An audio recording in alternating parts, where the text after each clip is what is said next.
ગુરુ ગોવિંદસિંહના બંને શહીદ પુત્રો જોરાવરસિંહ અને ફતેહસિંહની 9 વર્ષ અને 7 વર્ષની ઉંમરે જે ધર્મની રક્ષા કાજે જે શહીદી થઈ હતી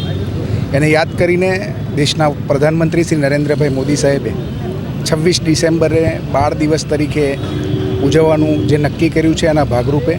આજે આપણા માનનીય મંત્રી શ્રી સંજયસિંહ મૈડા સાહેબ, માનનીય સાંસદ શ્રી મિતેશભાઈ પટેલ,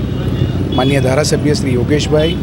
સૌ ચૂંટાયેલા સૌ જનપ્રતિનિધિઓ, સંગઠનના સૌ પદાધિકારીઓ સાથે આજે ગુરુ ગોવિંદસિંહના દરબારમાં દર્શન કરીને આ બંને બાળકોની જે શહીદી છે એના કારણે બાળકોની અંદર એ વાત પહોંચે અને એમાંથી પ્રેરણા લઈને દેશ માટે કંઈક કરી છૂટવા માટેની ભાવના જાગે. એ ભાવ સાથે આજે અમે બધા જ લોકો એ શહીદીને વંદન કરીએ છીએ અને ખૂબ નાની ઉંમરે આજે ધર્મની રક્ષા કાજે જે શહીદી વહોરી હતી એને યાદ કરીને આજે પણ આપણે બધા જ આ ભારત દેશની અંદર જે રહી રહ્યા છે અને એના મૂળમાં